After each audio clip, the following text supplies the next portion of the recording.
memang poinnya adalah teman-teman akan ditempatkan di sekolah induk karena terdapat kebutuhan. Halo, salam satu data. Hari ini Mimin kembali membahas terkait CASN tahun 2023. Nah, kali ini Mimin akan membahas kembali terkait penempatan bagi pelamar P3K Guru tahun 2023. Seperti biasa, sebelum Mimin bahas, bagi teman-teman yang baru pertama kali menyaksikan channel Salam Satu Data, jangan lupa subscribe channel ini agar tidak ketinggalan informasi yang update dan terpercaya dari kami. Nah, hari ini Mimin akan mencontohkan terkait penempatan P3K Guru tahun 2023. Nah, sebelumnya Mimin akan disclaimer ya bahwa ini untuk penempatan itu adalah murni kewenangan dari teman-teman BKD dan provinsi. Tetapi Mimin mengambil contoh ini berdasarkan ya butir arahan Rakor ketika kemarin di Jakarta ya, yaitu terkait poin ini ya. Ada beberapa poin yang akan jadi pertimbangan untuk penempatan P3K Guru tahun 2023. Kemudian kita ambil dari mekanisme seleksi ya. Ini adalah mekanisme seleksi P3K Guru. Ini file Rakor juga ketika itu di bulan-bulan September gitu ya. Kemudian ditambah lagi dengan surat edaran ya terkait kualifikasi akademik dan sertifikat pendidik. Jadi sumbernya adalah ini. Jadi Mimin hari ini akan membahas terkait ini sebenarnya ya. Yang Mimin disclaimer adalah sebenarnya keputusan tetap menjadi masing-masing Panselda ya. Penempatan itu akan menjadi kewenangan dari Panselda. Mungkin tidak semua bisa diakomodir dengan skema seperti ini, maksud Mimin. Karena ada kondisional khusus di daerah teman-teman itu yang berbeda, yang memang perlu penanganan khusus dan tersendiri. Misalnya ada salah satu pelamar di satu jabatan fungsional yang menumpuk misalnya ya. Jadi itu. Nah, Mimin akan mulai dari arahan ini sudah Mimin sampaikan ya. Jadi Dapodik itu akan menjadi tetap acuan untuk penempatan dengan kriteria ditempatkan pada sekolah induk apabila ada kebutuhan. Ini jelas ya. Nah, ini korelasinya adalah dengan mekanisme. Jadi kalau teman-teman lihat di sini, misalnya ya, ini adalah ilustrasinya, contohnya ya. Dibuka dua formasi pada jabatan yang sama di instansi provinsi DKI Jakarta. Contohnya, misalnya dibuka JF untuk guru bahasa Indonesia ya. JF guru bahasa Indonesia itu, gitu ya. Ada kondisi seperti ini ya. Ada dua formasi di mana di sekolah pertama ada satu kebutuhan satu orang, honornya satu ya. Kemudian di sini ada satu kebutuhan, honornya satu. Tapi di sini statusnya sudah ada ASN-nya gitu ya. Sudah ada guru yang mengampu guru bahasa Indonesia. Jadi statusnya di sekolah ini adalah kelebihan guru. Jadi ini nggak mungkin ditampung lagi. Maksudnya honorer satu ini kalau diambil ini kan jadi dua, ASN-nya sementara ABK-nya cuma satu. Jadi ini kelebihan guru. Kemudian di sini kebutuhan satu, ASN-nya belum ada, honornya belum ada gitu ya. Jadi ada satu formasi di sini. Kemudian di sini kebutuhannya satu, ASN-nya satu, honorernya satu. Ini sudah kelebihan guru kasusnya ya. Jadi kalau teman-teman lihat di sini ya, peringkat pertama itu misalnya dimenangkan secara nilai ya oleh teman-teman dari THK 2 gitu ya. Nah, teman-teman THK 2 ini ya, ternyata di sini sudah cukup ASN-nya. Nah, ini akan ditaruh di sekolah lain dengan kondisi tidak ada honorernya, ASN-nya belum ada dan memang perlu satu. Jadi dia akan mengisi kekosongan yang ada ya. Sekolah induk sudah kelebihan guru dicari ditempatkan sekolah yang masih butuh untuk kasus yang ini. Jadi ini akan dipindahkan ke sini ya, yang THK 2. Nah, bagaimana untuk teman-teman yang walaupun dia peringkat 2, tapi karena dia di tempat di sekolah induknya diperlukan kebutuhan. Nah, ditempatkan sekolah induk karena masih terdapat kebutuhan. Jadi, memang poinnya adalah teman-teman akan ditempatkan di sekolah induk karena terdapat kebutuhan. Jadi, analisanya adalah kalau teman-teman di sekolahnya memang kondisi ABK-nya adalah perlunya 3, misalnya PNS-nya baru 2, memang perlu satu lagi ya, berarti akan kemungkinan langsung ditaruh di tempat induknya masing-masing. Ini adalah case-nya ya. Jadi, kalau teman-teman lihat memang mau ilustrasinya walaupun dibuka hanya satu formasi, tetap aja yang diprioritaskan itu adalah ditempatkan sekolah induk karena masih terdapat kebutuhan ya. Ini tetap akan diisi gitu ya. Ditempatkan di sekolah induk selama terdapat kebutuhan. Nah, ini sesuai dengan poin A ini ya, bahwa ditempatkan pada sekolah induk apabila terdapat kebutuhan. Nah, kebutuhannya ini diambil dari mana? Kebutuhannya itu diambil dari ABK guru dan SIM rasio gitu ya. Nah, ini dia. Kebutuhan guru itu diambil dari ABK, analisis beban kerja guru dan SIM rasio. Jadi sebenarnya sederhananya teman-teman itu sebenarnya bisa menghitung ya, untuk kasus teman-teman yang saat ini mengajar di negeri. Teman-teman kan pasti ketika pembagian jam mengajar bisa melihat tuh, di sekolah saya totalnya berapa, perlunya berapa, saya masih kebagian 24 jam nggak gitu ya, yang sudah PNS berapa. Jadi di situ sebenarnya sudah dapat ABK-nya guru ya masing-masing ya. Teman-teman bisa melihat misalnya di sekolah saya ada 3 guru bahasa Indonesia, PNS-nya baru 2, saya honor 1, dan sebenarnya memang perlu aslinya itu 3, berarti memang ada kosong 1 di sini. Nah, yang dimaksud dengan kebutuhan itu adalah ABK ini ya, analisis beban kerja dan sim rasio. Nah, ini adalah sekelumit terkait proses penempatan ya. Dan ini Mimin akan bahas di sini ya. Ini adalah contoh penempatan P3K guru. Mimin disclaimer berkali-kali biar teman-teman tidak salah paham ya. Kondisional ini tidak harus berlaku real dengan kondisinya ya, karena mungkin di lapangan tidak seperti ini gitu ya. Nah, Mimin bagi ini menjadi kategori ya. Kategori P3K guru tahun ini kan sampai P4, ini teman-teman sudah paham pasti. Kemudian Mimin bagi ini menjadi asalnya ya. Asal ini adalah teman-teman itu ngelamar ini ketika itu dari posisi apa ya. Dimana di sini dibedakan jadi negeri, kemudian swasta, ada negeri di Dapodik di bawah 3 tahun jadi pelamar P4 atau pelamar umum, dan ada lulusan PPG dan teman-teman dari swasta tentunya ya. Nah, kemudian status kebutuhan khusus itu adalah bagi teman-teman pelamar sampai dengan P3. Ini adalah kebutuhan khusus ya. Kemudian ini adalah kebutuhan umum. Kenapa kebutuhan umum? Kenapa kebutuhan khusus maksudnya? Karena ini tidak pakai passing grade ya. Ini tidak pakai PG tentunya. Teman-teman sudah tahu ini pakai yang namanya PG. Yang ini tidak ya. Jadi ini pembedanya. Nah, Mimin akan contohkan misalnya di P1 ya.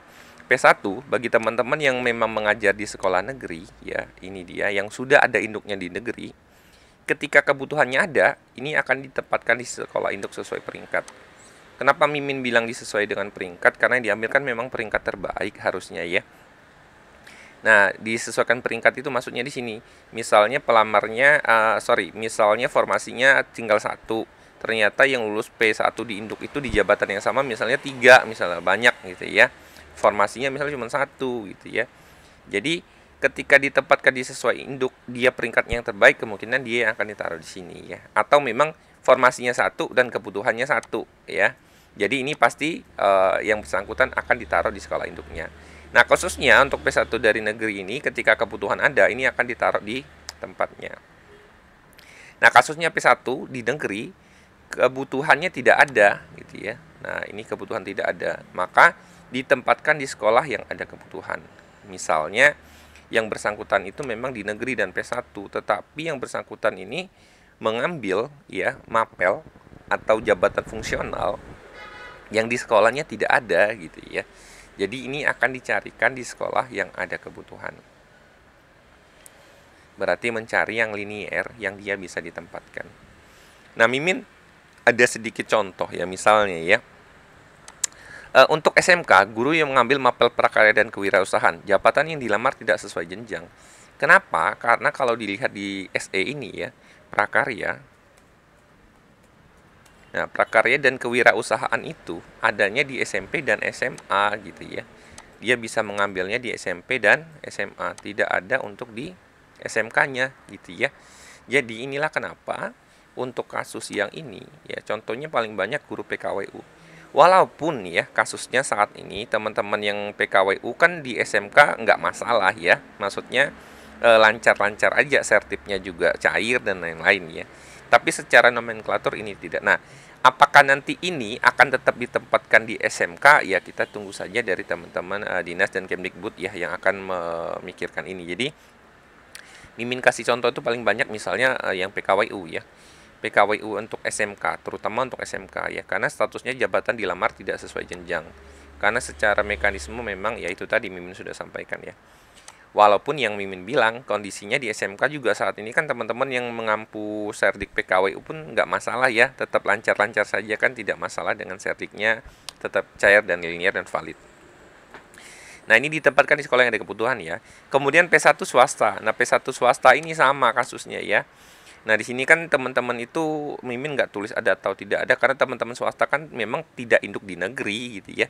Jadi tidak ada induk di negeri, jadi kasusnya pasti ditempatkan di sekolah yang ada kebutuhan. Nah, ini jelas ya.